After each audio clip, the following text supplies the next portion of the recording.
Mic testing. Can you hear the audio?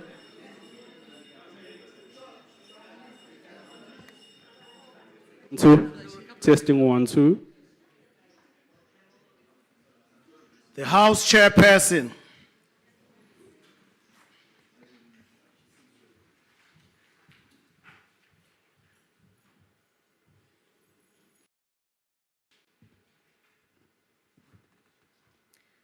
There will now be an opportunity for silent prayer or meditation.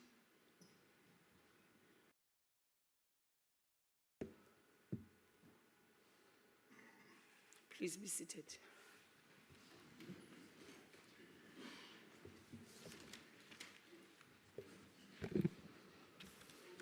Honorable members, I will now recognize the Minister of Trade, Industry and Competition. No, sorry. I want to get right into business. Let me allow the Secretary to read the order.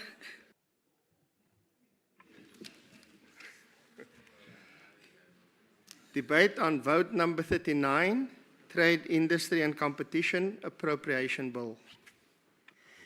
Thank you very much. Let me now recognize the Minister of Trade, Industry and Competition.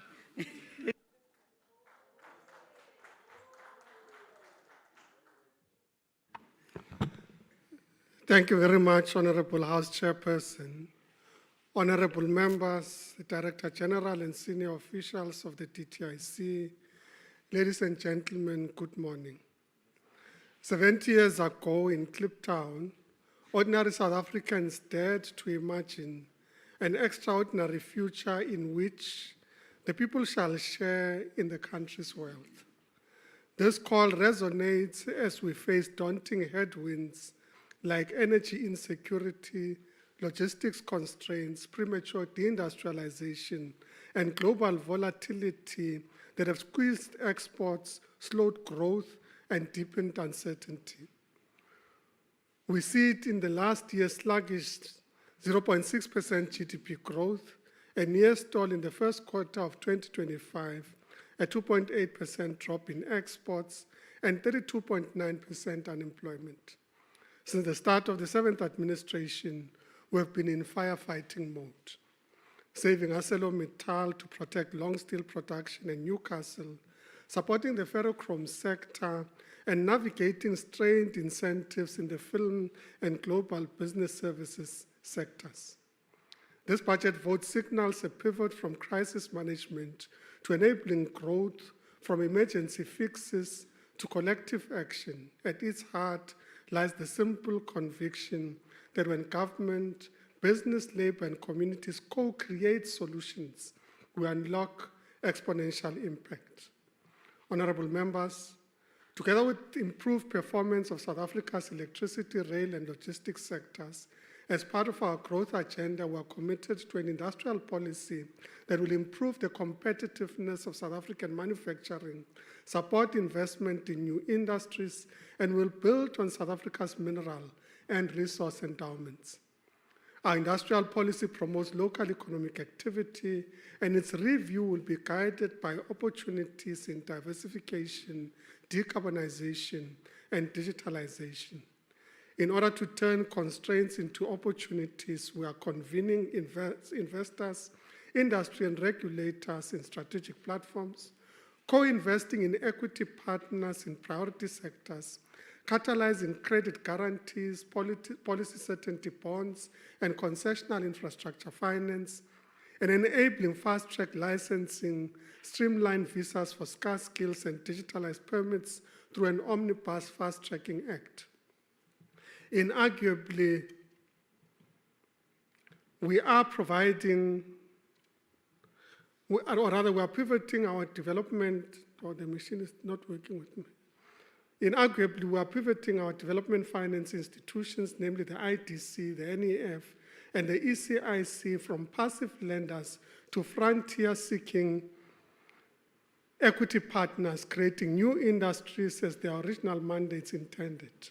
With the support of Cabinet, we've stabilized governments in our DFIs As we work with our partners in government, including National Treasury and the Department of Small Business Development, we are catalyzing the deployment of dynamic financing instruments that will unlock trillions in private capital.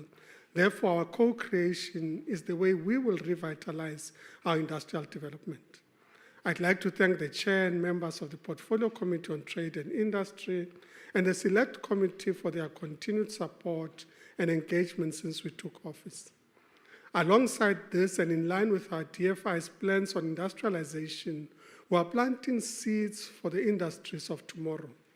Our critical mineral strategy, co-developed with the Department of Minerals and Petroleum Resources, and backed by a powerful 150% tax incentive for new energy vehicle manufacturing from March next year, aims to improve us beyond raw exports into high-value beneficiation. As President Cyril Ramaphosa emphasized, South Africa's abundant renewable energy potential will underwrite our green hydrogen commercialization strategy. We have identified the Boegoebaai SEZ in the Northern Cape as the ideal location for the initial rollout. Provinces such as the Western Cape and Eastern Cape have also been targeted for economic development. Honorable members, excuse me, the machine is not working with me today. The rollout of our national policy, and I can't ask the Chair for indulgence. The rollout of our national policy for the commercialization of hemp and cannabis will be supported by mega aggregation schemes, dedicated hubs, and pioneering cannabis in. Okay, thank you. I think this works better. The rollout of our national policy on the commercialization of hemp and cannabis will be supported by mega aggregation schemes, dedicated hubs, and pioneering cannabis indigenous knowledge sandboxes, which promises to generate new rural livelihoods and significant export revenue, targeting 10% annual growth from a 14 billion rand base. To thrive, our industries demand the highest standards. We are transforming the technical infrastructure institutions into dynamic partners that co-create quality assurance for new sectors and elevate standards for existing ones. And we recognize the role that former Deputy Minister Andrew Whitfield played in fulfilling this objective. It is our intention to make our agencies self-sustaining and therefore freeing up the 700 million rand currently required from our budget. Honorable members, I would like to thank South Africans for participating constructively in the development of the Transformation Fund. This fund is a structural shift rooted in the Freedom Charter's enduring call that all other industry and trade shall be controlled to assist the well-being of the people. For too long, enterprise and supplier development efforts have fallen short of their potential. Despite regulations requiring companies to allocate 3% of their net profit after tax towards ESD, only 61% of these funds reach their intended beneficiaries. This leaves an estimated 26 billion rand untapped each year. The Transformation Fund changes this by ring-fencing, aggregating, and centrally managing these contributions. We will ensure that they are deployed with scale, discipline, and impact.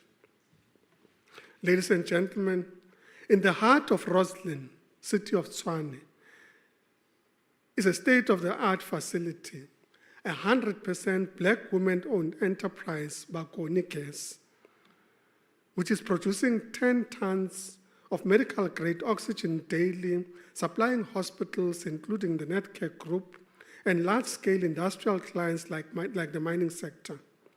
By the end of this year, they will bring locally manufactured nitrogen to market, opening new frontiers for self-sufficiency and growth. Honorable members, we know that investment is the lifeblood of growth and jobs. That's why we've meticulously curated a 700 billion rand pipeline of credible, investable projects scanning critical sectors. from 25 gigawatts of transformative energy projects worth 339 billion rand, solar parks, wind farms, battery storage, gas to power that will finally end energy insecurity and catalyze industrial revival, to vital upgrades in transport and logistics, manufacturing, agro-processing, and digital infrastructure. House Chairperson, potential trapped in regulatory gridlock benefits no one. Though we recognize that in every crisis lies a golden opportunity for us to do things differently.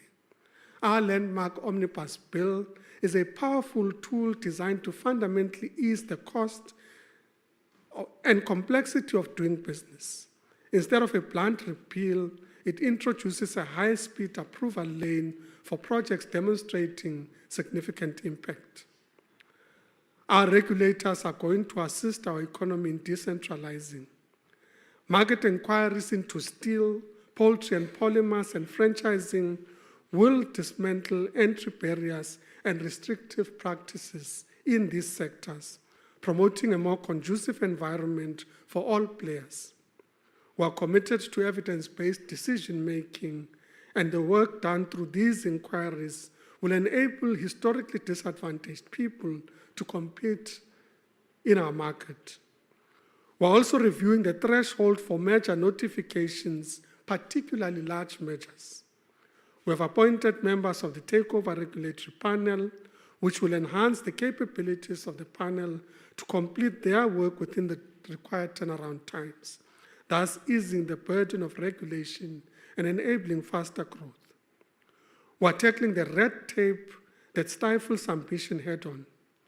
Our innovative fusion centers will bring officials from national, provincial, and local government together under one roof, breaking down silos to jointly resolve conflicts and accelerate permits. This all-of-government approach ensures vertical and horizontal coordination, turning fragmentation into focused action.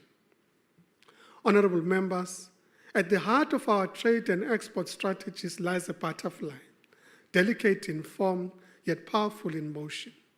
Its body is rooted in Africa, pulsing with the promise of a continent on the rise, rich in talent, innovation, and untapped potential. From this center, two wings unfurl, one reaching westwards across the Atlantic, the other eastwards across the Indian and Pacific Oceans, carrying with them the ambition of South African enterprise. This is the butterfly strategy, a vision where Africa is not a periphery to global trade, as we are showing in our presidency of the G20, but it's beating heart, and where South Africa spreads its wings to engage the world, not as a mere exporter of goods, but as a creator of value, a connector of regions, and a catalyst of shared prosperity. Consolidating the Africa Continental Free Trade Area is central to this strategy. We celebrate the rise of South African value-added exports under the AfCFTA to 820 million, but this is just the beginning. Beyond our continent, we are actively resetting and deepening key partnerships. We are working to enhance mutually beneficial trade and investment, having submitted our general terms framework deal and secure the Future of Africa Growth and Opportunity Act with the United States. Our renewed intent with the European Union focuses on a clean trade and investment partnership backed by an initial 90 billion rand commitment, which opens vital duty-free access for exports in key sectors such as dairy for the local production of amarula, amongst others, sustainable aviation fuel, new energy vehicles, green hydrogen, and battery components, accelerating our industrial decarbonization. We are intensifying our framework agreement implementation with China, with a particular focus on diversifying our trade. We welcome the recent announcement made by President Xi Jinping on preferential market access for African countries, and I look forward to engaging with my counterpart, Minister Wang Wentao, on how best South Africa can benefit from this announcement. In the Gulf, we have value that is waiting to be extracted. We have been having fruitful consultations with Saudi Arabia to conclude our long overdue Joint Economic Commission. The Commission will unlock investment in agriculture, mining capital equipment, and chemicals. We have curated a collection of bankable projects to unlock long-standing investment commitments with other members in the Gulf Cooperation Council, including the UAE and Qatar. We're also strengthening our trade finance architecture.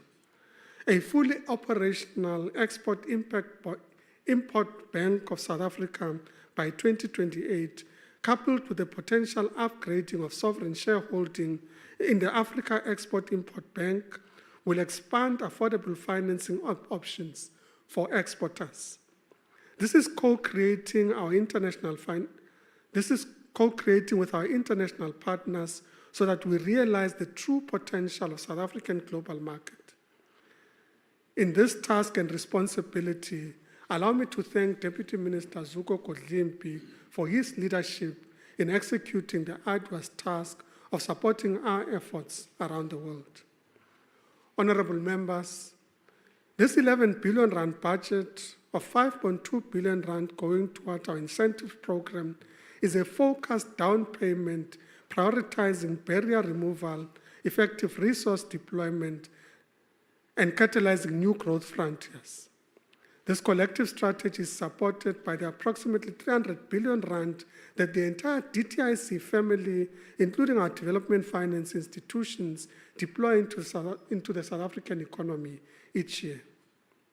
As chairperson, the challenges are formidable, but our resolve, forged in the spirit of Kliptown and renewed daily through collaboration, is stronger. Through our consultative process with NATLEC and our other social partners, we are formulating an industrial strategy that will widen our horizons and challenge new frontiers. The Freedom Charter's vision, and I quote, "The people shall share in the country's wealth," close quote, certainly lights our way. As the DTIC family, we challenge our local and international partners to join us as South Africa embarks on this growth path, to join hands with us. I would like here to thank the Director General and the DTIC staff and all our entities for their support. As we remember the rich contribution of former Deputy President David Mabuza, we reflect on his words, and I quote, "The fault lines of inequality encourage not only absence of shared social cohesion, but contribute to the delegitimization of both public and private sectors. Consensus is built through negotiation and not coercion. We reach a win-win outcome if we do not become entrenched to our private interest, but prioritize the common welfare. Compromise and trade-offs are central in this instance, and not the pursuit of a zero-sum game where eventually no one comes out a winner," close quote. I believe that these words will continue to inspire us as we engage in the process of a national dialogue and seek to build consensus about the future of our country and indeed the prosperity of the nation. Let us do things the way we know, the South African way, together. I hereby table the DTIC Budget Vote 39. Thank you very much. Thank you very much, Honorable Minister. I will now recognize Honorable Masina.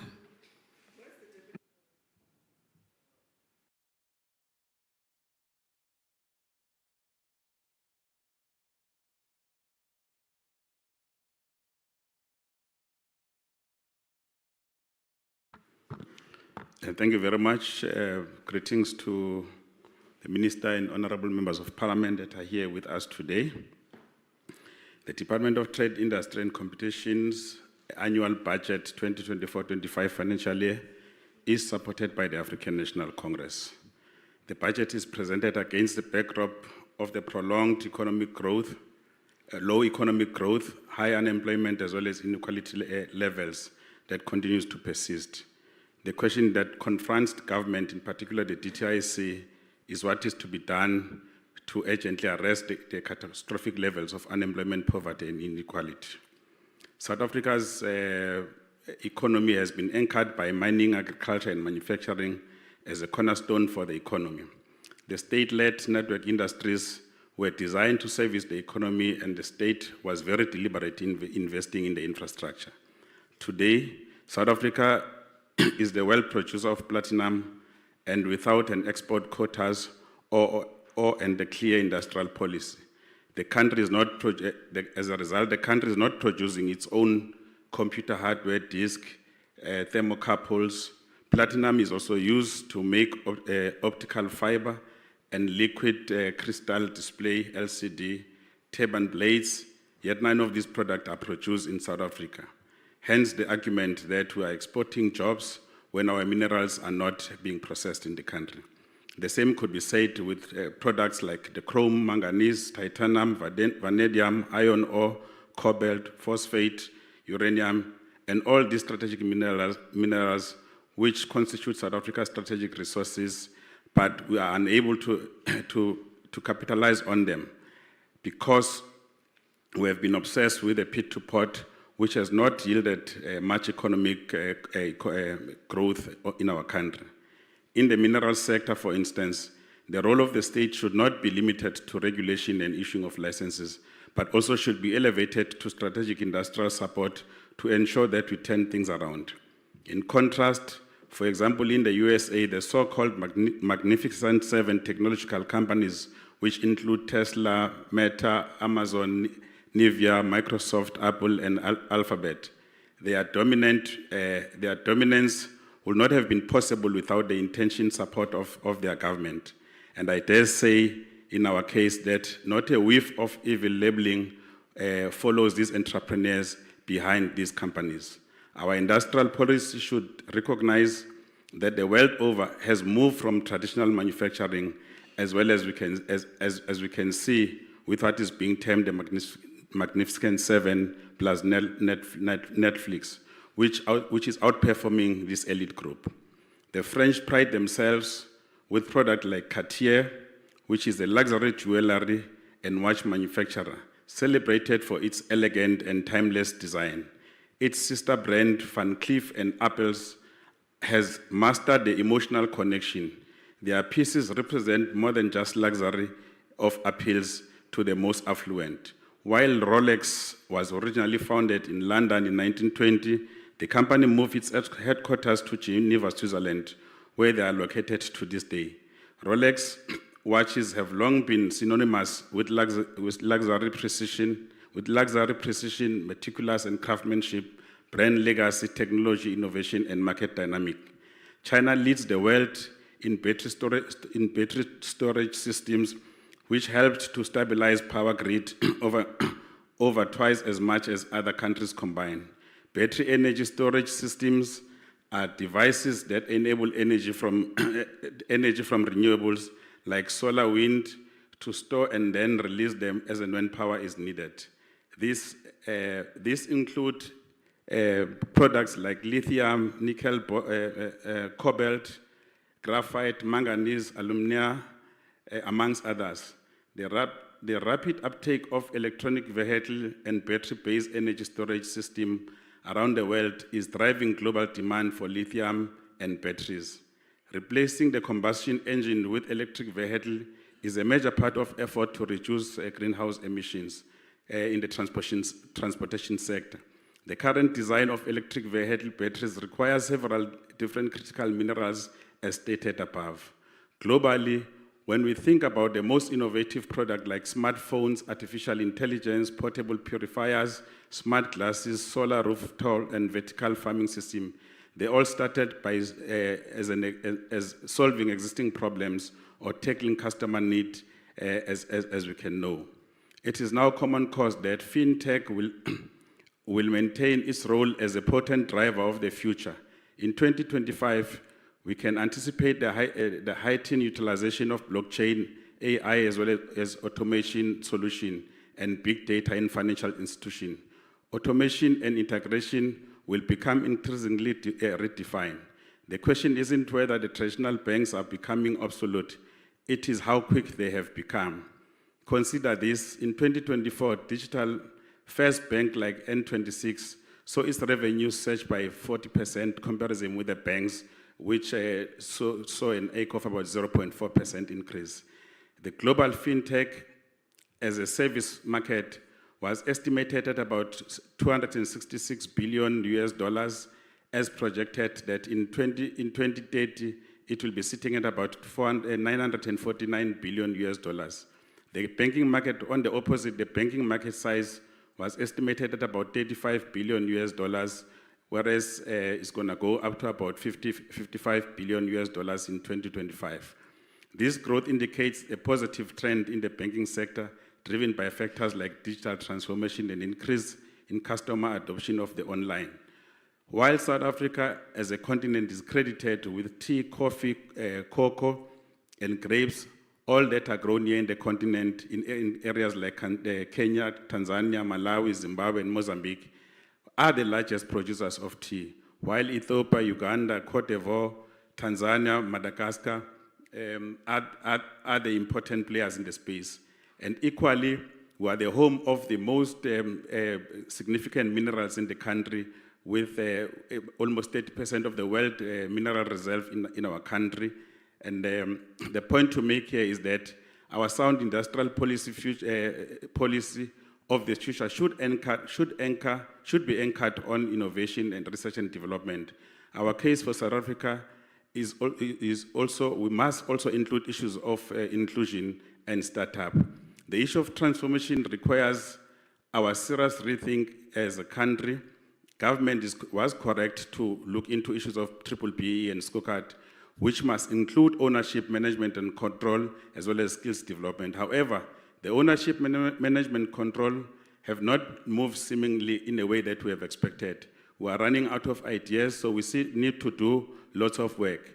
Hence, we want to make this a proposal in this budget speech that we propose the tightening of the management control aspect of the scorecard by ensuring that the transactions of measures and acquisition done by Competition Commission are done in an open and transparent manner.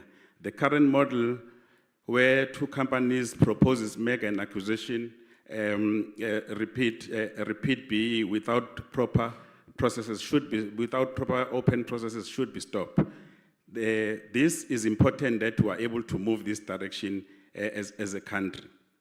As we move towards a conclusion, because of time, we would like to ensure that the Transformation Fund, BEE Commission, NEF, IDC, PIC, and DBSA are actually forming part in ensuring that we can relook into these days, so that the days of the BE repeat should be the thing of the past. Minister, as a team, we support this budget, and I look forward to ensure that we are implementing the budget. Thank you very much. Thank you, Honorable Masina. I will now recognize Honorable Mchingila.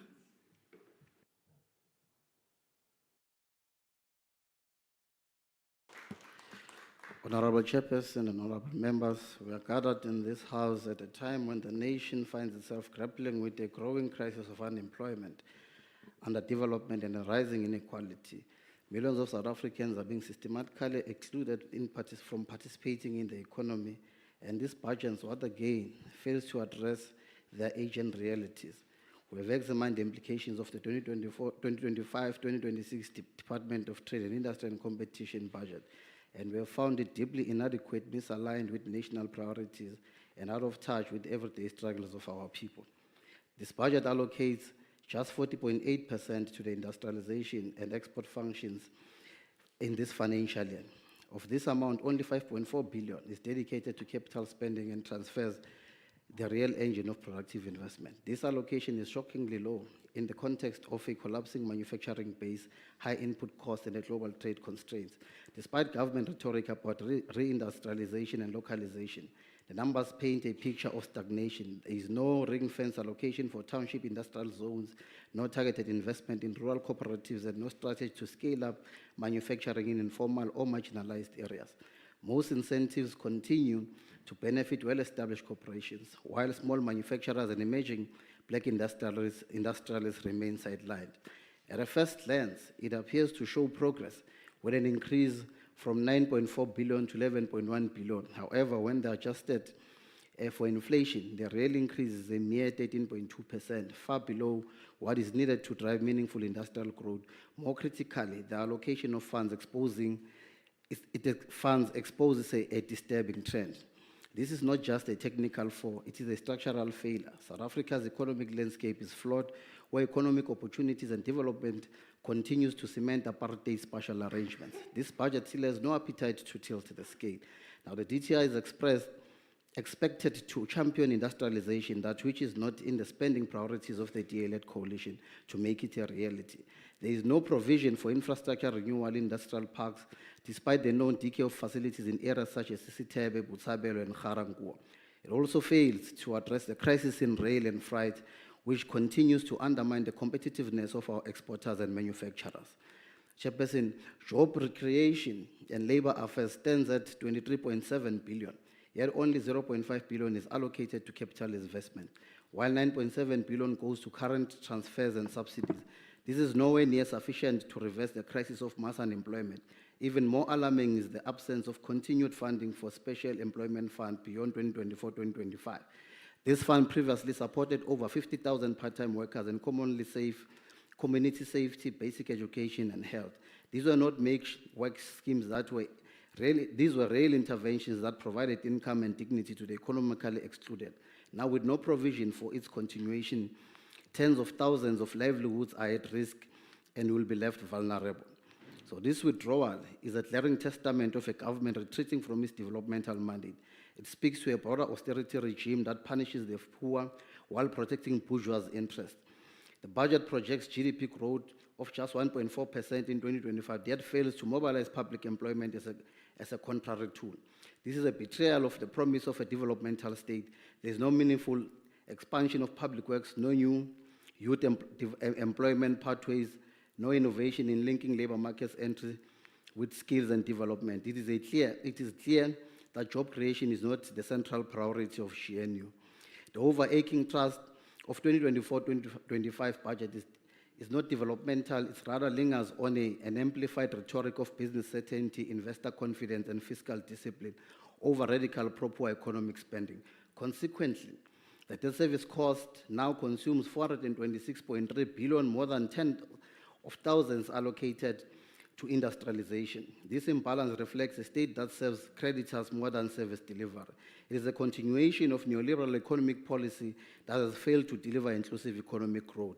Instead of empowering DTIC to lead reindustrialization, the budget limits it to managing declining baselines and providing narrow support to a few flagship sectors like electric vehicles with no consideration of developing new industries.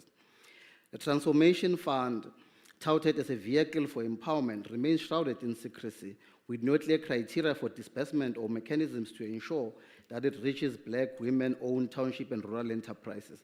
The budget also fails to leverage South Africa's strategic sectors.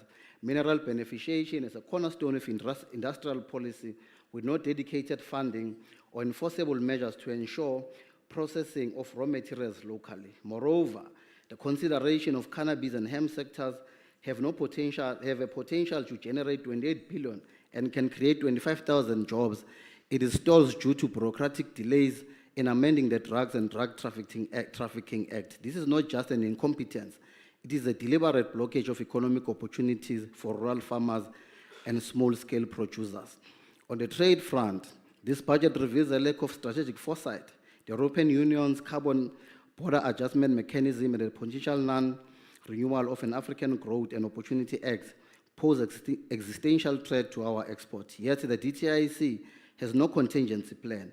The African Continent Free Trade Area, a game-changing opportunity for intra-Africa trade, is being squandered. The target of trading with just 20 countries under the Africa Free Trade Area is unambitious, and there is no clear strategy to address non-tariff barriers that stifle trade. The government's continued emphasis on neoliberal and neocolonial policies betrays an ability to put our economy in a path that recognizes our sovereignty and supports South Africa's unique characteristics, such as supporting the township economy, localizing procurement, and including black South Africans in a mainstream economy. If the DTIC would look at the characteristics of South Africa as a nation, it will allocate 60% of all incentives funding to black-owned businesses, informal manufacturers, and youth-led startups. Industrialization could be underpinned by public procurement processes that emphasize localization. South African public enterprise could encourage to source 70% of their goods and services from South African-owned companies, which would guarantee demand for local producers and reduce reliance on imports, which drain our foreign reserves and destroy domestic capacity. The DTIC budget for township perpetuates the existing broken system and leaves millions of South Africans trapped in poverty. This is not a budget for the people. It is a sellout budget for the already extraordinary rich bourgeois. We reject this budget because it sustains exclusion, reproduces poverty, and abdicates responsibility for transformation. It is a budget for debt, not for development. It starves the DTIC of the resources necessary to lead structural change. And it fails to offer credible strategy for inclusive economic growth. The MK Party says no to the business as usual economics. We say yes to a developmental path rooted in the sovereignty of the people, the dignity of work, and the wealth of our land. The MK Party stands ready to implement a people's economy where every budget line empowers the poor, the youth, and the excluded majority. Let this be the last time the DA-led government of national unity tables a budget that maintains inequality and perpetuates the status quo. Let us build an economy our people deserve, an economy they Honorable own Nchingila, and control and your build time with their has own expired. hands. I thank you and reject this budget. Thank you. I will now recognize Honorable Mdluli.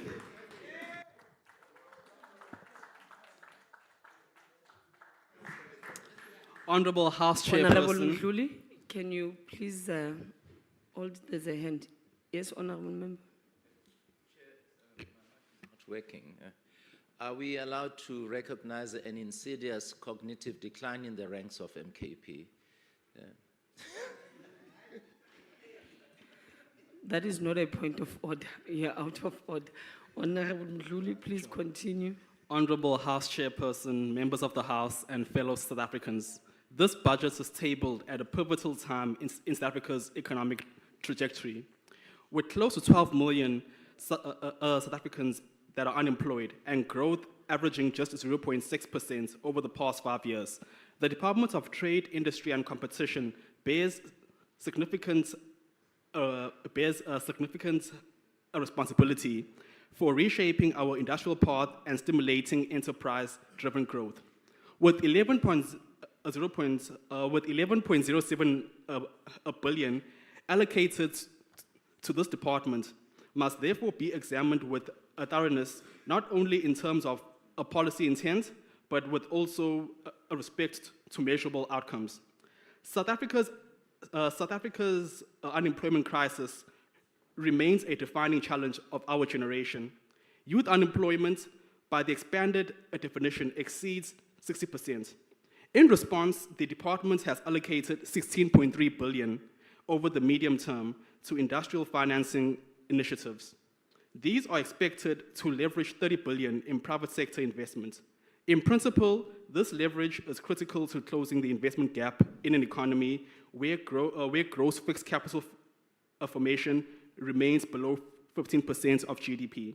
However, the effectiveness of this leverage must be tested. Are we achieving maximum impact per rand spend? Manufacturing incentives receiving 9.3 billion over the MTEF are central to this effort. Yet our manufacturing sector has contracted from 20% of GDP in 1994 to just 12% in 2023, shedding 67,000 jobs in the past year alone. If these incentives are to reverse that trend, the department must articulate how these funds translate into real firm level upgrades, job retention, and increased exports. We should not be relying on taxpayers' money to bail out companies with no hope of being profitable. House Chair, trade policy is a vital growth lever. The department's Trade and Export Development Program receives 256 million rand, which accounts to just 2.3% of the total vote. This figure appears low, given South Africa's trade deficit that has widened to 6.2 billion this year, and our share of intra-African trade remains below 15%. In the context of the African Continental Free Trade Area, where 11 countries have begun trading, our priority must be to ensure that South African firms are not merely watching this. They must be actively participating and benefiting. In particular, small and medium exporters must be supported through targeted facilitation, value chain integration, and trade promotion strategies. Instead of supporting small and medium firms, the department allows ITEC to impose tariff after tariff to shield ArcelorMittal, an economically flawed and politically unjustifiable protection of one firm at the expense of many. Special economic zones remain a central figure of industrial development policy, and the 3.6 billion allocation to SEZ infrastructure demonstrates that commitment. However, after more than a decade of them being there, it is fair to ask the following question. Are SEZs achieving what they were set up to do? Are we seeing a sufficient job creation, investor uptake, and long-term sustainability in these zones? House Chair, another area that warrants deep reflection is the Transformation and Competition Program. The budget allocation declines sharply from 1.8 billion this year to 724 million by 2027-2028. While some of this is due to migration of a small enterprise finance agency, the broader question is whether this program is delivering job creation and economic growth outcomes South Africa urgently needs. The Democratic Alliance supports meaningful redress and economic empowerment. However, redress must be effective, not only symbolic. Enterprise development, market access, and the promotion of fair competition require more than expenditure. They require real impact. We must continually test whether our intervention of broadening participation in the economy or simply reinforcing compliance-driven processes with limited economic effect. As members of this House consider this budget before us, the real test will not be in the speeches we deliver today. It'll be in the outcomes we produce in the years to come. Factory floors reopened, firms supported to scale, ports cleared by exports, and young South Africans entering the economy with dignity and purpose. In the context of the government of national unity, we have a collective responsibility to ensure that every line item in this budget is converted into real measurable value. The task does not belong to one party or one department. It belongs to all of us. Thank you. Thank you, Honorable Mdluli. I will now recognize Honorable Matiwane.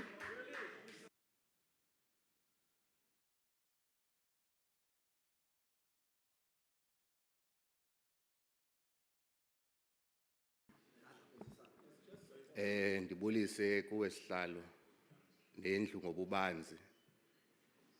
Ndiqale ngokuthi simema wonke ummi wase-South Africa kumbhiyozo oyobe ubanjelwe ekhaya elitsha ngomhla wama-26 kule nyanga yekhala, apho umbutho wesizwe i-Economic Freedom Fighters yobe bhiyozela iminyaka ene-12 ukhona. House Chairperson, under normal circumstances, this debate would be centered on the developmental agenda of South Africa. Under normal circumstances, we'd focus our input on the massive deindustrialization of our economy, marked by a rapid decline of our steel industry, which has led to retrenchments at ArcelorMittal in Newcastle and in the Vaal. Under normal circumstances, we would be deliberating on the progressive nature of the 20 billion Rand Transformation Fund to support black industrialists and would oppose solely and viciously the insufficient 11 billion rand allocated to the Department of Trade, Industry and Competition. Whereas this department is expected to lead job creation and leverage relations with the Global South to counter the economic terrorism being perpetuated by the United States of America through tariffs and imperialism. But sadly, these are not circumstances, these are not normal circumstances, as we are now in the age of patronage, as led by the Minister, Pakstow, and any development will be stifled by this commitment to deployment of incapacity to strategic institutions in the department and his use of strategic entities to enrich political allies. It has only been 1 year of the government of national unity, but the Department of Trade and Industry has been marked by scandal after scandal at the behest of the minister, which makes us doubt that this department can be trusted with even a cent under his stewardship. It began with the 4th National Lottery License, a multi-billion rand tender which out to aid an institution in supporting worthy causes, small business initiatives, and those in need in our country. The EFF cautioned against the awarding of the contract to politically exposed individuals in a manner that would violate the National Lotteries Act. Our cautions have not been heeded. The license to operate the National Lottery has been awarded to Siezekaya Holdings, whose principal shareholders are Gold Rush Consortium and Balaman Gaming. These are not merely fronts, they are the vessels for one of the largest heists of our country, may witnessed by the ANC and the family and friends of the Deputy President of South Africa. We cautioned against this appointment due to documented conflicts of interest between the National Lotteries Commission bid committee members and Gold Rush. We cautioned of the political exposure of Gold Rush stakeholders, including Mr. Sandile Zungu, who ran for political office in KwaZulu-Natal under the ANC, and Mr. Moses Tembe, who maintains close ties to the ANC, and how this contravenes the National Lotteries Act. We want the Minister of Sizekaya's lack of operational capacity to run the lottery effectively in direct contravention of the National Lotteries Act, and were not listened to. Today, we are told that Ms. Khomo Bogatswe, a co-owner of Belamon Gaming, which is a shareholder in Sizekaya Holdings, is the twin sister of South Africa's second lady, the wife of Deputy President, Mr. Paul Mashatile. Furthermore, Ms. Bogatsu is engaged to businessman Sbusha Balala, who is a cousin of Mr. Moses Tembe, the lead figure in Sizekaya and the co-owner of Gold Rush Consortium. The minister has declared his intention to now investigate, yet all of this will be in retrospect, as he has already awarded the tender. It did not end there. The minister, under the cover of a cabinet constituted by a DA, which is crying wolf over the firing of their deputy minister today, has appointed ANC loyalists into the board of the Industrial Development Corporation, namely Ayanda Dladla, Sidney Mufomadi, and the former KZN Premier, Ms. Nomusa Dube-Ncube. Not only do these individuals lack industrial experience and expertise to lead this institution, Nomusa Dube-Ncube was recently removed due to a irregular appointment in the bank sitter at the Department of Higher Education, proving there is simply a desperation to place her somewhere by any means necessary. In a normal world, we would focus on debating the budget before us. But this is not a normal world. This is the world where this department has been identified as the cash cow for the ANC. We therefore cannot in good conscience support this budget vote, and are beginning to lose faith that the Transformation Fund can be led by the Prince of Patronage, Mr. Minister Pakstow. We reject this report. Thank you. Thank you, Honorable Matiwani. I will now recognize Honorable Langa.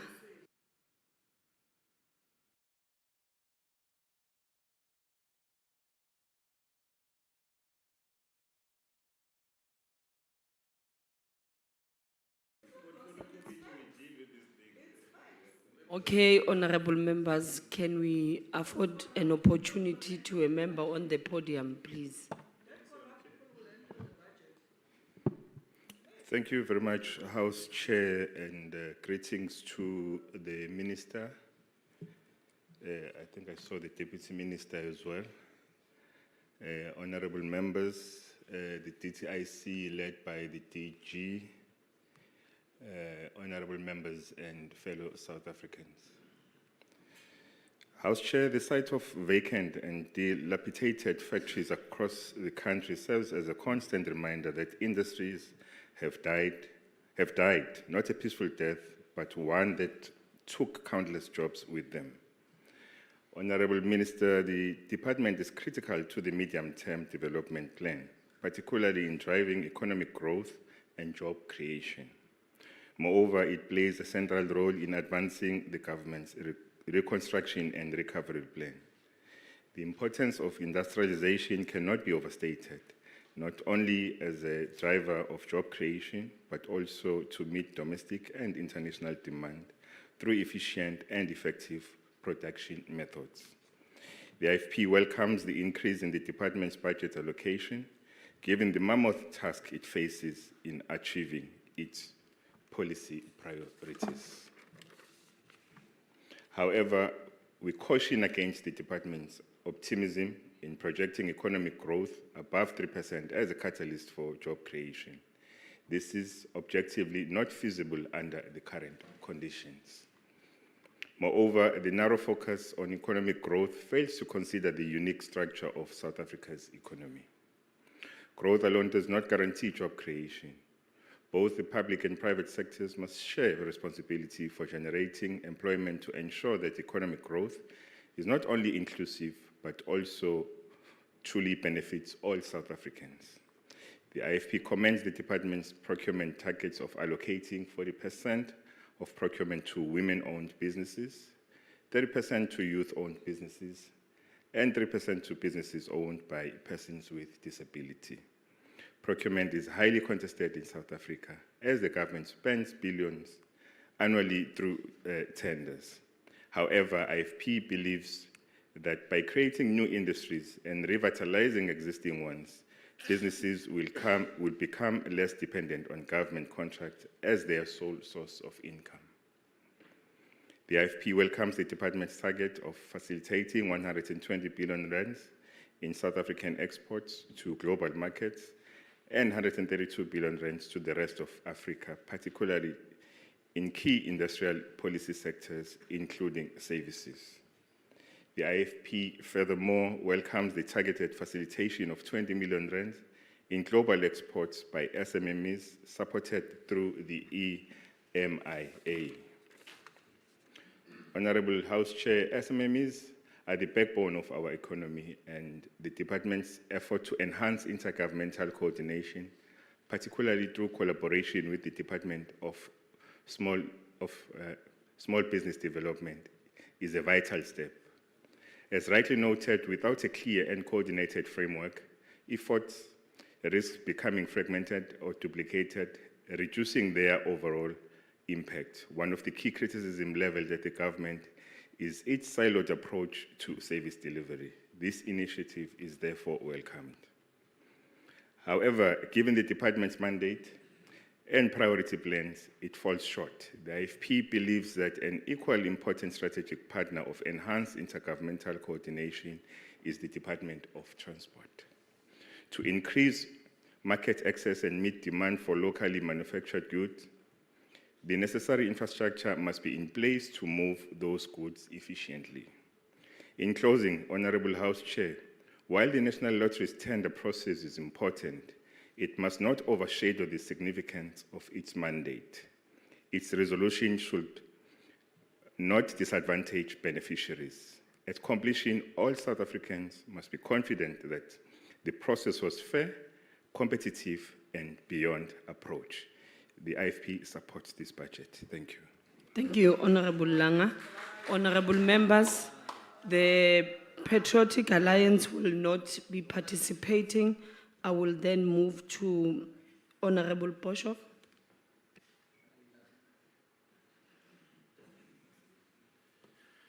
Baie dankie agbare huisvoorsitter. Ek het nou net weer gekyk, die vertaaldienste werk en as niemand na die vertalings luister nie, gaan hulle die mense afdank. So kom ons almal wat nie Afrikaans verstaan nie, luister gerus op die oorfone.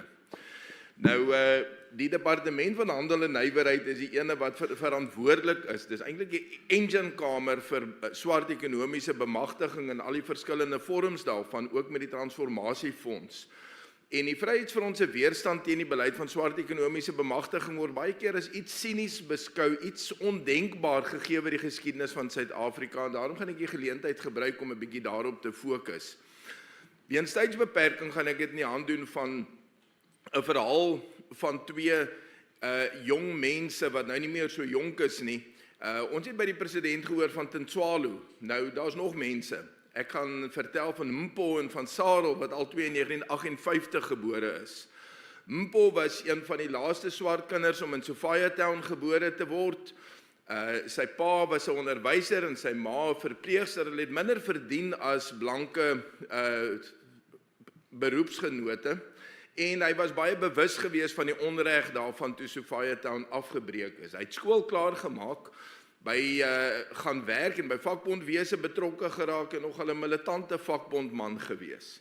Toe die onderhandelings vir 'n nuwe bedeling in Suid-Afrika in 1992 begin het, was hy in 'n baie goeie posisie gewees omdat hy groot besigheid goed geken het, maar omdat hy ook die vertroue gehad het van die werkers en spesifiek van die swart werkersklas. Hy het 'n baie belangrike rol gespeel en omdat groot besighede die nuwe elite by hulle wou intrek, het hy aandeelopsies gekry. Hy het homself skielik op die direksie van groot besighede gevind en hy het regtig 'n welvarende man geword. Hy is in 1994 tot 'n politieke ampt verkies, maar hy het kort daarna besluit om die politiek vir besigheid te verruil. Hy het ook twee kinders, Lebo en Sipho.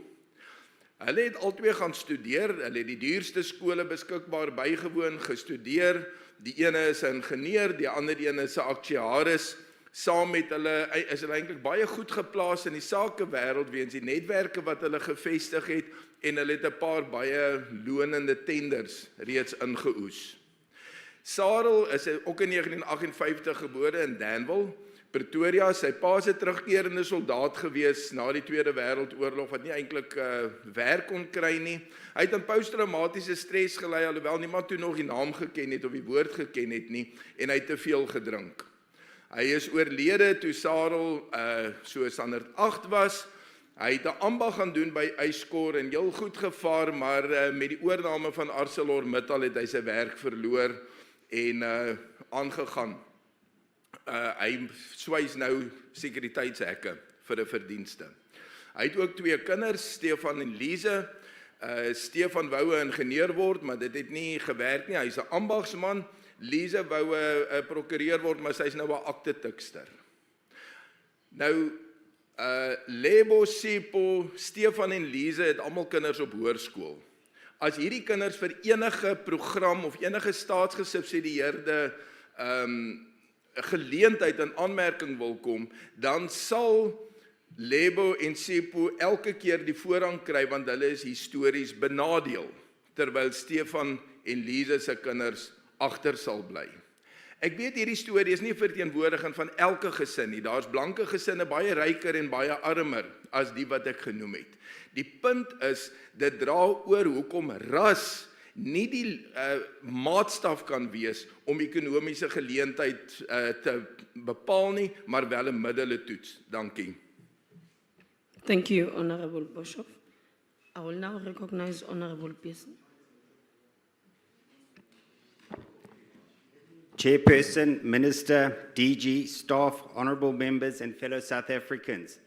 The Department of Trade, Industry and Competition is mandated to drive economic growth, development and transformation in South Africa by fostering a competitive, inclusive and equitable economy. But with South Africans' economic growth consistently lagging behind our peers, downwardly revised growth forecasts and a mere 0.1% growth recorded in the first quarter of the year, it is painfully clear that the DTIC is falling far short of its mandate. Chair, whilst the DTIC must shoulder part of the blame, the failure to achieve meaningful growth cannot rest solely at its feet. It is simply inconceivable that a department so central to our country's economic transformation is allocated such a meager budget. At just 10 billion, the DTRC's budget amounts to less than 5% of the national budget. This is unjustifiable, particularly when one considers that other entities with little to no measurable impact are receiving significantly more. A prime example is the SETAs, with a combined budget of 22 billion, more than double that of the DTRC. SETAs have become synonymous with corruption, incompetence, and cadre deployment.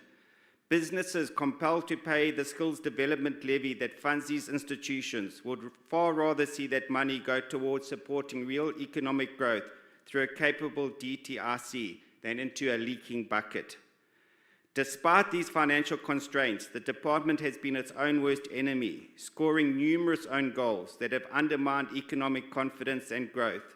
These include allowing illicit trade to expand unchecked, crowding out legitimate businesses, backing the wrong industries and pursuing outdated industrial policies, over-regulating the business environment with excessive red tape, stifling innovation and growth, failing to provide policy certainty, thereby raising the cost of doing business, discouraging investments, and deterring job creation.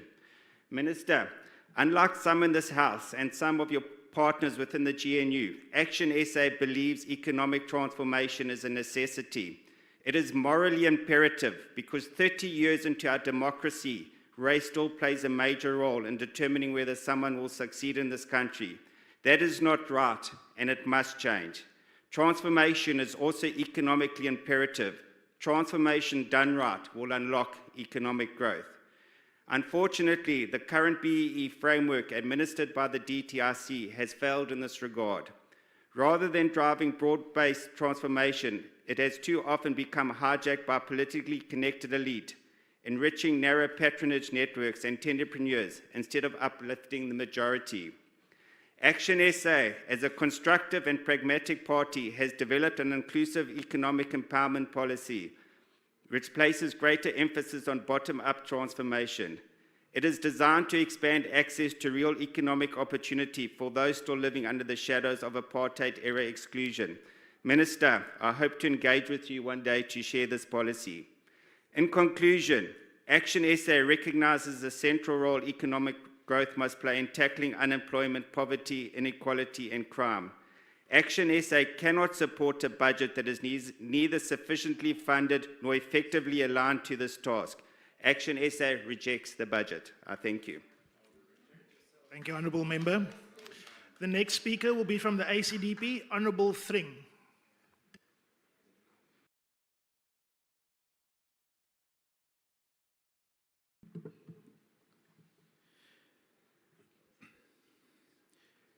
Thank you, Honourable House Chairperson. The ACDP notes the Department's 11.1 billion rand allocation for the 2025-26 financial year and its emphasis on industrial financing and localization strategies.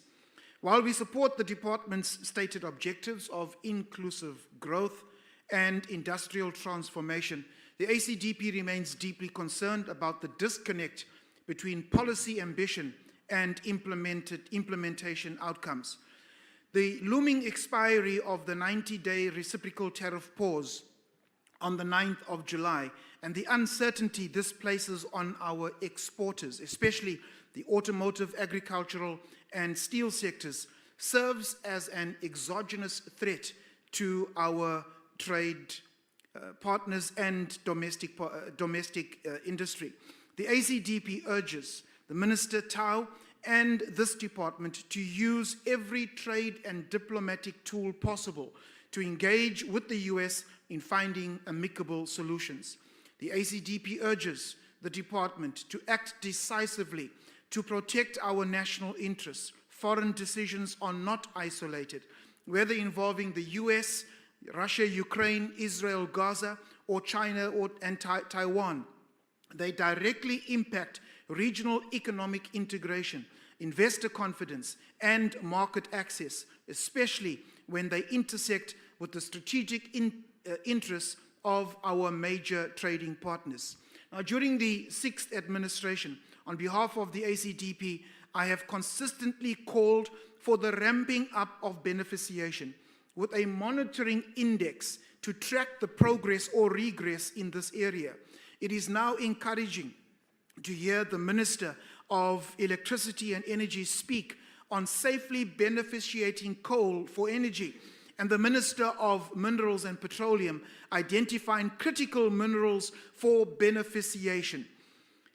If we continue to export our raw potential, we will continue to be importers of missed opportunity.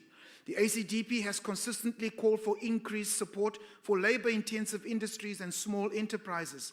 In this regard, we support the departmental program alignment with the African Continental Free Trade Area and the unlocking of IDZs, SEZs, SMMEs, and youth-led and women-owned businesses without disadvantaging ethical big business. The ACDP understands the need for economic redress, but we differ on the strategy. This budget fails to address systemic inefficiencies and positive structural reforms needed. Hence, it risks entrenching elite capture under the guise of transformation. We must move away from race-based policies which continue to entrench enrich the few politically connected individuals and not broad masses. Thank you. Thank you. The next speaker will be from UDM. Is the speaker from UDM? No. Then BOSA, Honorable Schlazo Webster. Thank you.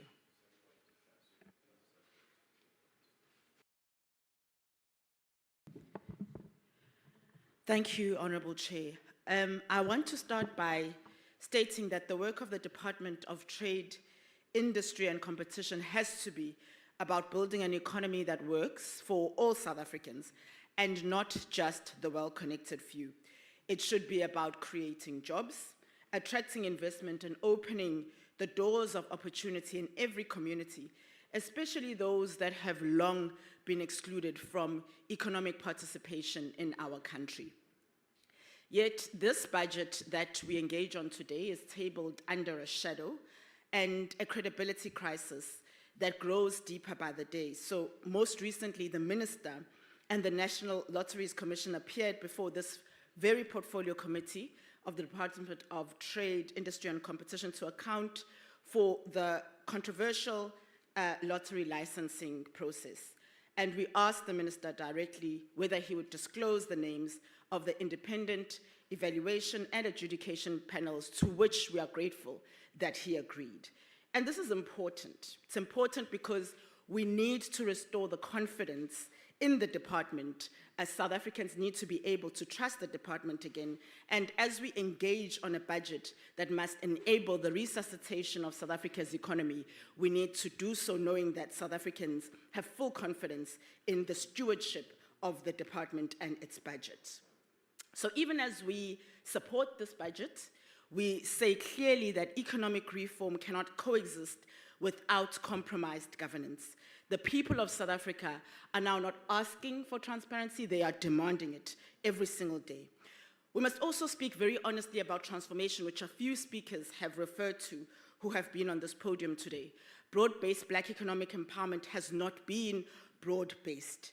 Despite billions in funding allocated through the years in this budget as well, to IDC and NEF and related institutions, women, youth, and Black entrepreneurs are still largely excluded from the frame of the economy. The current framework has too often benefited connected elite while sidelining the majority it was designed to empower. And so it must become inclusive, it must be revised, it must be reformed to better reflect the realities and needs of today's economy. It must deliver for the many and not a few. And then finally, we cannot speak about economic development in South Africa without spatial justice. South Africa has just 9 special economic zones in a country of over 11 million unemployed. So it's not just an oversight. It's important that we need to take apartheid spatial legacy seriously and not miss the opportunity for much needed expansion of the economy, which is why as Build South Africa, we continue to call for strategic townships to be made special economic zones. With that said, we support the budget, We do so, though, Thank you, with Honourable vigilance. Member. Thank you very much. Is the speaker from ATM in the House? ATM is not here, so the next speaker will be from Jama-ah, the Honourable Deputy Minister of Social Development. Thank you.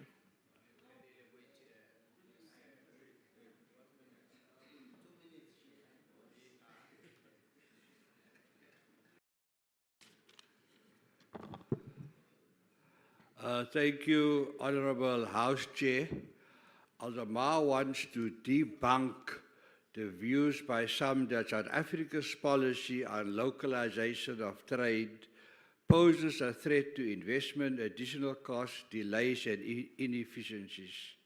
Such argument smacks of a network of Western-backed capitalists who want to keep the previously disadvantaged and oppressed South Africans in social and economic bondage. We are giving a strong message as Jama-ah to those against localization of our proudly South African-made products that government is indeed working towards an inclusive economy and no one must be left behind. We must move towards de-dollarization of our economy and focus on economic benefits for the country. Minister Jama-ah wants to see hospitality suites for investors at airports and billboards in rural areas shouting out, here is a space for a factory to provide 500 jobs.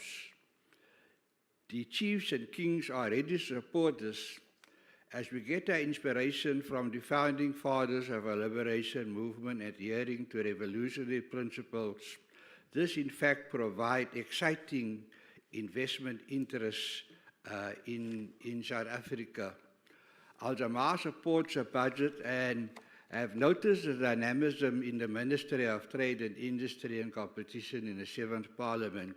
Winds of change that has opened the doors to thousands of investors.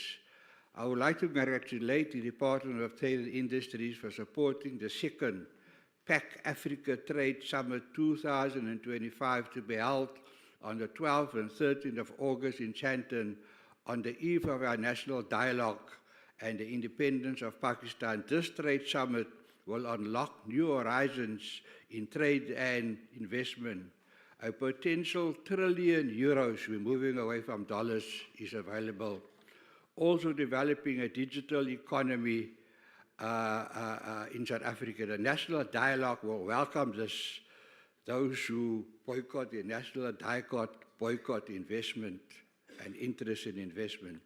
So key areas of trade, this great summit is hospitality investment, adventure and culture tourism, surgical, disposable, medical products, agri-export opportunities, pharmaceutical industry, circular incidents. Pakistan supports 70% of the world's street footballs. So every goal is a goal that has been assisted by Pakistan. We support this budget. Thank you very much, Honourable House Chair. Honourable Deputy Minister. The next speaker is from the NCC. Is the NCC in the House? No. UAT? Rise, Honourable Ghana. Also not? DA, Honourable Chance?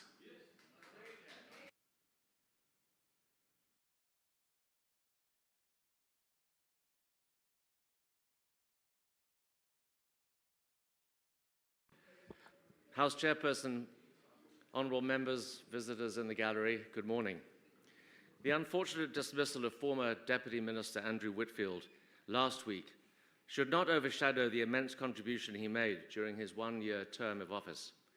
It is a travesty that he is not here today to detail the excellent work he did in the department in the face of numerous challenges.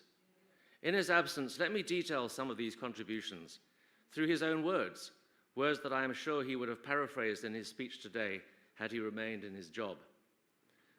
Over the past year, I have had the privilege of working with many extraordinary people in government and business.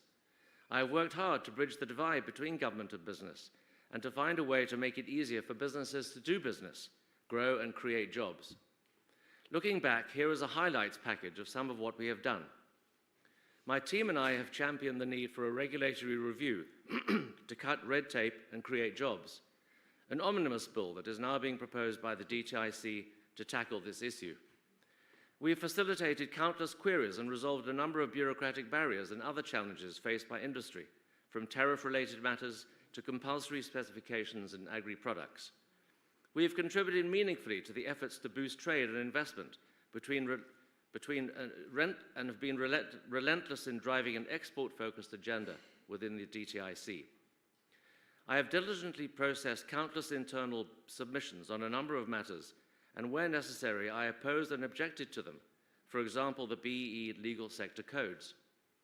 I played a key role in arguing that the draft block exemption on ports and rail be extended from the proposed 10 years to a minimum 15 years in order to enable private sector collaboration on this critical economic infrastructure. I have, over the last year, also made several important recommendations to the Minister, along with detailed contributions to the medium-term development plan, a proposal for the rationalization of the technical infrastructure entities, and an offer from the World Bank to conduct a regulatory impact assessment, among others. I remain a Member of Parliament as well as the leader of the DA in the Eastern Cape, where I will continue to drive the jobs and growth agenda to build a prosperous future for all." Close quote. These are the labours of a dedicated servant of the Government of National Unity, accomplished in the face of one party's obsession with continuing and expanding its disastrous practices of cadre deployment and shielding the comrades from scrutiny. This as more evidence emerges of members of the executive feathering their own nests. Take the appointment of the Industrial Development Corporation Board, for example, announced on the 26th of June. Alongside board chair, ANC stalwart Gloria Sorobi, are two former ANC cabinet ministers, Ayanda Dlodlo and Sidney Mufamadi, and a former ANC premier of KZN, Nomusa Dubi Nubi. Minister, are you seriously expecting us and the people of South Africa to believe that these individuals are anything other than ANC deployees instructed to do the party's work? It gets worse. Just a day after the announcement, the GCIS issued a statement saying, and I quote, "It has come to the attention of the Cabinet Office that one of the people appointed to the board of the IDC has a conflict of interest. This matter will be rectified at the next Cabinet meeting." Mention Cabinet, a conflict of interest, and the fourth national lottery license inevitably raises its head. I reiterate my insistence, Minister, that you institute an independent investigation into the adjudication and vetting process leading to the appointment of Sisakhaya Holdings as the new lotto operator. It is unconscionable that the Deputy President is just a nod and a wink away from exerting influence over the proceeds of this lucrative tender. Honourable House Chair, the DTIC is at the heart of policymaking and government's economic cluster. If the ministry and its entities cannot be trusted to serve the nation's interests, how can we believe their supposed commitment to economic growth and job creation are genuine, and not just attempts to appease a public increasingly desperate for improved prospects and living standards? Chairperson, the DA will not flinch from calling out underperformance in the department and its entities. A case in point is the decision this week by Sun International and Piermont Holdings to terminate a R7 billion deal because the Competition Tribunal, after dithering for 18 months, scheduled a hearing beyond the legal deadline to approve the deal. Sun International and Piermont cited deal fatigue for terminating this contract. Investors will simply look elsewhere if regulatory impediments like this stand in their way. My colleague, Honourable Mduli, made reference to the department's inadequate budget for promoting international trade, exports and foreign direct investment. With an economy hamstrung by low domestic demand, far greater emphasis should be placed on seeking out markets for niche South African products and services where we have a competitive advantage, as well as attracting foreign investors. The department must work closely with DIRCO to transform our missions into turbocharged centres for promoting exports and South Africa as an investment and tourist destination. The DA will continue to advance policies and programmes so ably pursued by former Deputy Minister Whitfield. These will unlock the entrepreneurial potential of our people, remove obstacles to growth, and promote trade and investment in an economy that prioritises competitiveness rather than cronyism and protecting vested interests. South Africa deserves nothing less. Thank you, Honourable Member. I see Honourable Ghana is in the House, so I will allow him to make his input at this point. Honourable Gaza from Rise, thank you.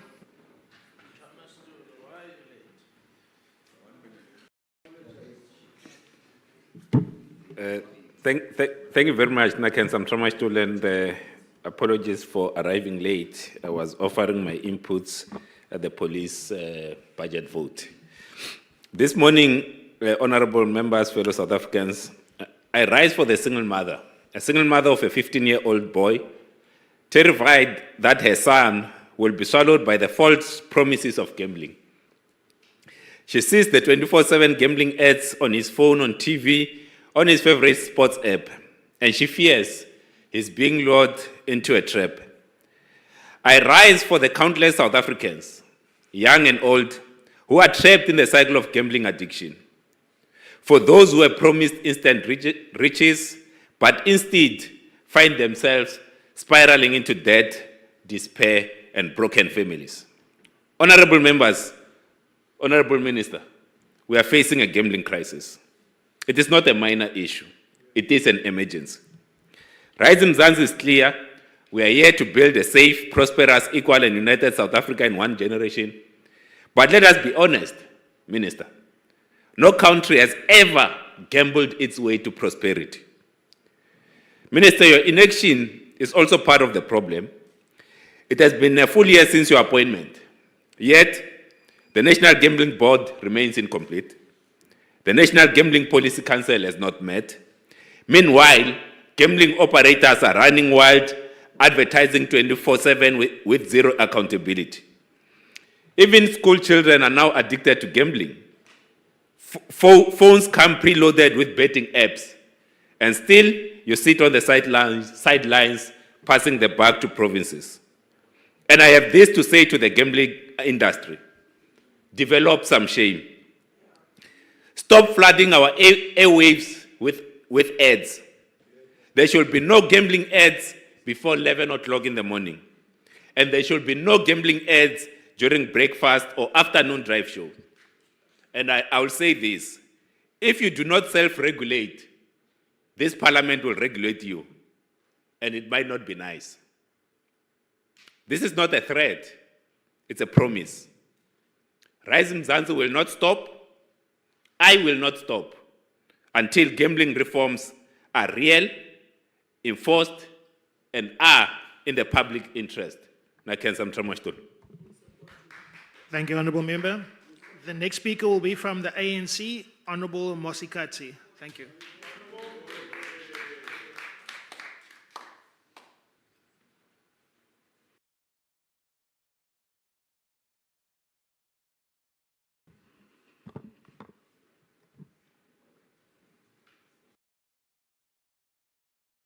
House Chairperson, honourable members, ministers and deputy ministers, comrades, ladies and gentlemen, greetings to all of you. After the 1994 democratic breakthrough, the ANC recognized its pressing task ahead was to radically transform the South African economy, which has traditionally developed around a mineral energy finance complex, and whose impact in inclusive economic growth turned out to be modest. Numerous attempts have been made to radically transform the economy, including patterns of ownership, investing and procurement through leveraging government procurement practices, sector-specific characters, and regulatory interventions. Yet, despite these attempts, the economy continues to be shaped by the mineral energy finance complex, from which a large proportion of Black people, who are the traditional base of the African National Congress, still remain effectively alienated and excluded. And more importantly, the Black capitalist class, essentially created through leveraging government procurement practices, sector-specific characters, and regulatory interventions, is more intent on guarding its own newfound status and wealth, then on ushering in a new era of shared inclusive growth. The failure to extensively, significantly transform the economy has, at least so far, left most Black people who own zero assets dissatisfied. To all dissatisfied Black people earning for meaningful economic transformation, the ANC has heard your concerns, anxieties, and cries. Have no fear. Budget Vote 39 of the DTIC is tabled with a clear recognition that there is a need for to transform the currently dominated mineral energy finance complex energy, which has served Black people so poorly, and pave an alternative pro-growth path and represents the needs of the excluded Black people in line with the spirit of the 1955 Freedom Charter. Firstly, this budget vote supports 10,000 worker share ownership transactions through a broad-based empowerment vehicle known as employee share ownership programs. Of course, the ESOP are built on the same logic of Black economic empowerment deals that Black equity ownership in firms drives economic transformation and inclusive growth. But ESOPs are different in the sense that the number of workers from Black designated groups supported are not drawn from the senior ranks of the African National Congress. In this way, ESOPs are a far cry from BEE deals that create a false sense of inclusion. Secondly, this budget vote supports the DTIC pursuit of economic transformation allocation through using procurement expenditures to support enterprises owned by Black designated groups and otherwise struggle to get access to market and good sales spaces. Procuring goods and services from these enterprises is not only significant in reducing wealth inequality and market concentration, it is also significant in diversifying the economy from mineral energy finance complex. Related sectors towards labor-absorbing industries with enhanced job creation for Black people. However, the DTIC must ensure that its procurement process is consistent with transparent, competitive, and fair practices.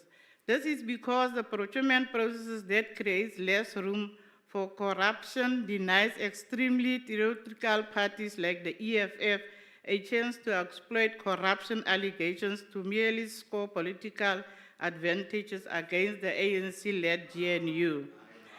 Thirdly, this budget vote supports the DTIC implementation of Transformation Fund. This fund is particularly important considering that commercial banks do not use their lending and investments to support entrepreneurship and Black industrialists and Black businesses. Rather, commercial banks support households, consumption, and short-term portfolio interests with their lending and investment. It is disheartening that free market proponents like the DA are jumping through hoops, convince us that this fund is bad for growth and investment. Honorable members, this is unsurprising that the DA is clinging to the consecutive status quo and seeks to reject anything that erodes white supremacy and privileges. This budget vote allocates the largest share of the DTIC total appropriated budget to programs that contribute economic transformation and reindustrialization objectives. Instance, the insensitive program, which accounts for 47% of the DTIC total appropriated budget for 2025-26 financial year, focus on expanding a reach of industrial finance to enterprises owned by Black designated groups through special economic zones and industrial parks incentives. Therefore, the impact of this incentive of economic transformation and the participation of enterprises owned by Black designated groups in the mainstream economy is likely to be high. However, these incentives must not absolve public development finance institutes under the DTIC of their responsibility to provide concessional loans and equity funding to assist Black industrialists and enterprises owned by Black people. Fellow South Africans, the irony of all this is that despite this budget vote allocation of 87% of the DTIC total appropriated budget to programs that support economic transformation, job creation, and reindustrialization objectives, the MK Party still rejects it. The MK Party is of the view that budget vote 39 is rooted in a neoliberalism. This is wrong. The MK Party grounds for rejecting this budget vote are unwarranted. The problem with the MK Party is that it remains faithful to a particular position, which does not serve the nation's interests. This party intends to forestall the ANC-led GNU since this allocation government is unsuccessful and undesirable to the party's supreme leader.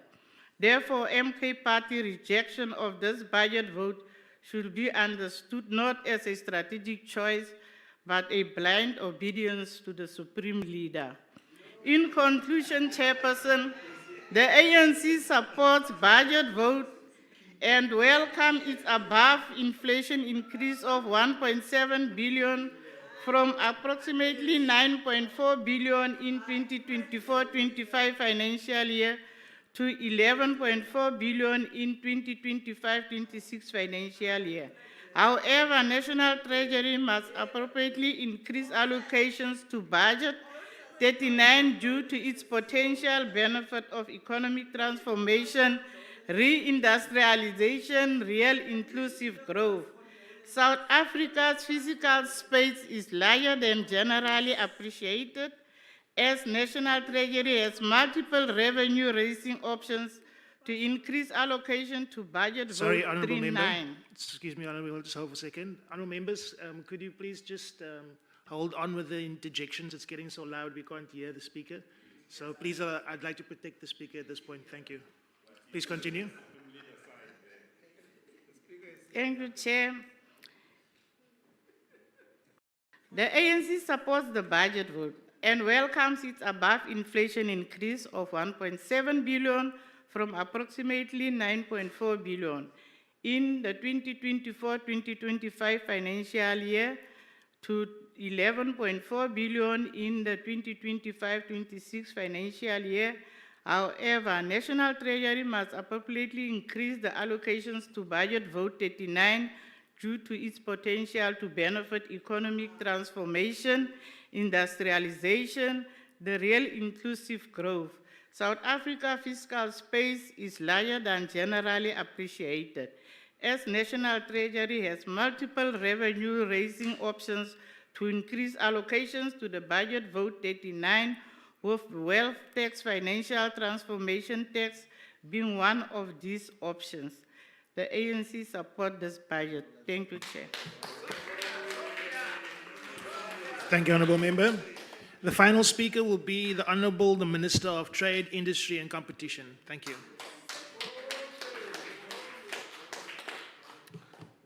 Thank you very much once again, Honourable House Chair, and thank you to the honourable members for both the debate and the majority support of the budget. We need to count. you need to count properly.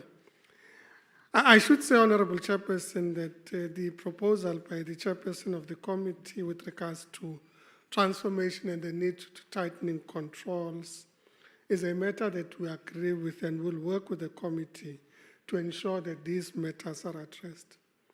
Indeed, Honourable Chair Masina, we have been working on stemming the tide. We have been addressing a number of challenges in particular sectors and in particular areas of concern.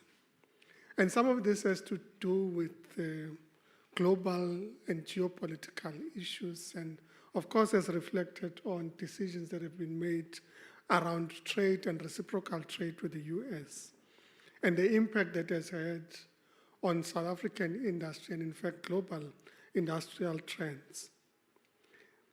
And part of our response has been to comprehensively work on a process of addressing both normalizing the trade relations with the US through a proposal that we provided to the US around how we could normalize those trade relations and how we could ensure that there is a reciprocal benefit in the trade relations. So we're able to say to the US, yes, indeed, there are products we could want to buy from you. Amongst others, we think that because we're facing a gas cliff as a country, we could be able to procure gas from you.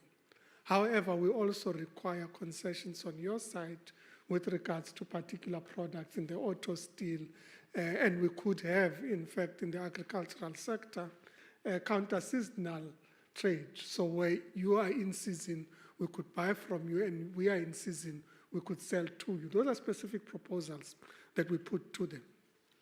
We've also engaged with a whole range of other parties, and I should say, honorable members, there was the issue raised by Honorable Njingila about CBAM and the approach to the carbon border adjustment mechanisms that have been adopted by the European Union.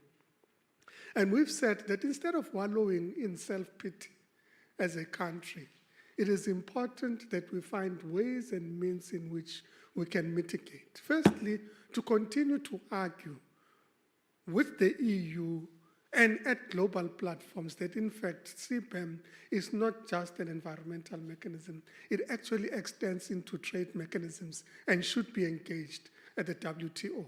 But we haven't stopped there and wallow in self-pity. We have said, let us engage the European Union and ensure that we're able to find solutions. We're a summit with the EU at which we agreed on what is developing as a model trade agreement called the Clean Trade and Investment Partnership. And they committed to an initial 90 billion rand to facilitate clean trade and investment between our respective parties and countries.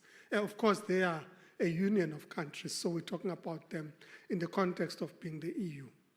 And we did that because we understood, in fact, that there are opportunities that lie in facilitating clean trade and investment with the European Union.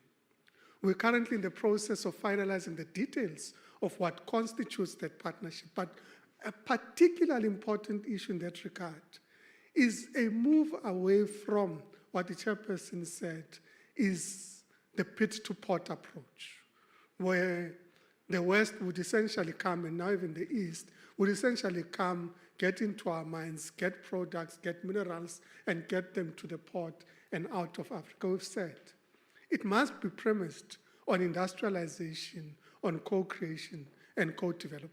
And some of them include work that we're currently doing. In fact, we have visitors from the EU in South Africa now engaging with Sasol around possibilities around clean aviation fuel and the opportunities that provides from a decarbonization point of view. And this we celebrate as progress because it says that yes, these were impediments imposed by CBAM, but we found a way in which we can engage the EU in finding solutions to those problems. So we do not wallow in self-pity, but find solutions to the problems. Chairperson, I also agree that, in fact, the issue that you raised around ActionSA and ferrochrome and so on are particularly important issues. And we've said in the introductory remarks that, in fact, or in this main speech, we said, in fact, that yes, we've been working on stopping the bleeding. And part of that bleeding is a situation where ActionSA declares and issues a statement that says, we are closing shop. And what are the implications of closing shop? It has a huge impact, especially in terms of what would happen in northern KwaZulu-Natal and Newcastle in particular. But it also has a strategic impact from an industrial point of view because it means that we would lose the industrial capability to provide long steel downstream into industries in South Africa, including the automotive sector. So we've said, how do we ensure that we stop the bleeding? Mitigate in the short term whilst finding long-term solutions to that problem. And we came to the committee and said, no, it is not about the bailout of an individual company and just throwing money at an individual company. It is about finding a long-term solution, but we can't find that long-term solution when you've lost capacity already. You need to ensure that you maintain and sustain that capacity. So we've been working on that, and issues in relation to the autos have also been reflected on in terms of the transition that's happening in the automotive sector. And we're experiencing problems. We've seen, for example, Mercedes-Benz making a decision, Mercedes-Benz South Africa, that says there is lower demand in 2 areas of the automotive sector now. Firstly, there is a reduction in demand for sedans in favor of SUVs. But secondly, there is a reduction in demand for ICE vehicles, so petrol-driven vehicles, so to say. So we need to change our production line and therefore close a plant that produces ICE engines, because we now want to produce in a different location hybrid vehicles. And we have to adjust to that reality. We've seen an impact in relation to component suppliers. We're currently engaging with Goodyear to continue to stem the tide. But we cannot stop at stemming the tide. We cannot stop at a situation where we say, we have challenges, let's deal with them, and we're dealing with them. To the extent that we can stop the bleeding, we can demonstrate the extent to which we're stopping the bleeding.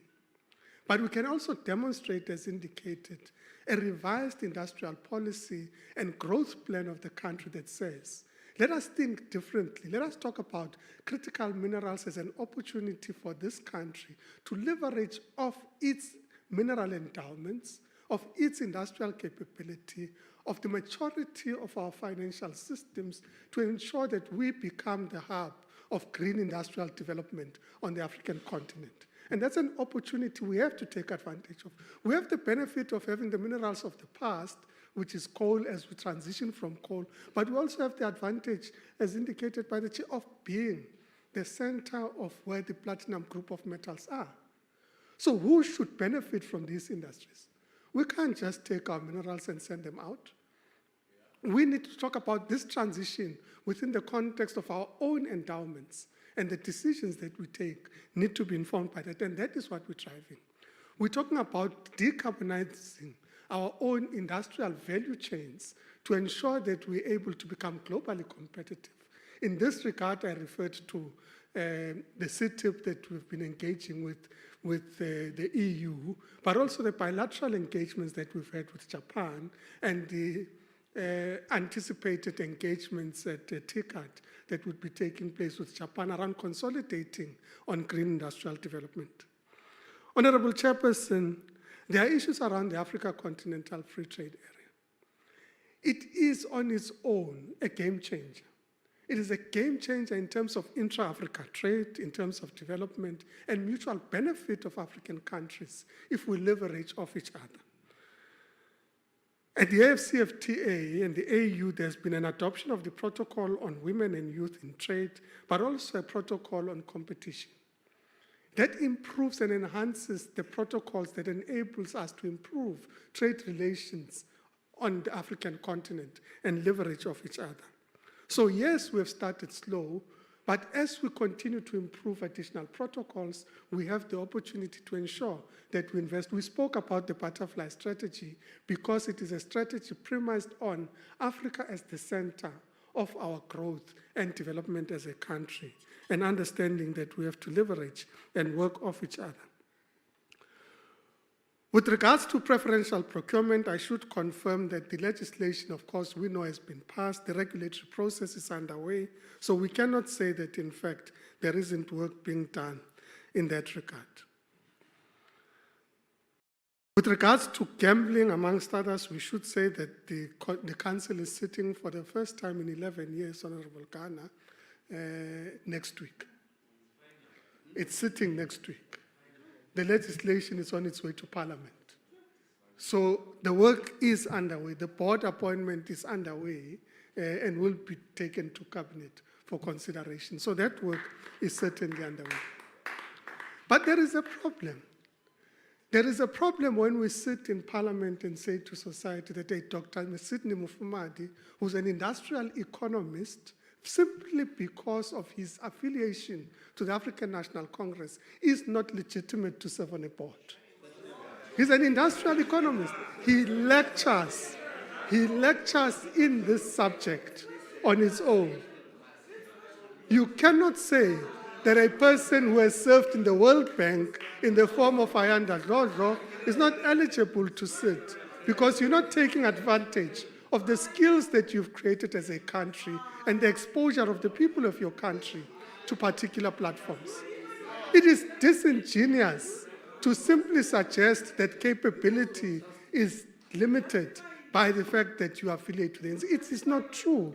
In fact, it is an anomaly to think in that way. Honorable Chairperson, I have said in the Portfolio Committee that we have committed to subject the process of the lottery to increase scrutiny and further accountability. Thank you very much. Thank you very much. Thank you, honourable members. Members are reminded that the Government Communications and Information System budget vote debate will take place in the Good Hope Chamber at 1 o'clock. That concludes the debate and the business of this mini plenary session. The mini plenary will now rise. Thank you.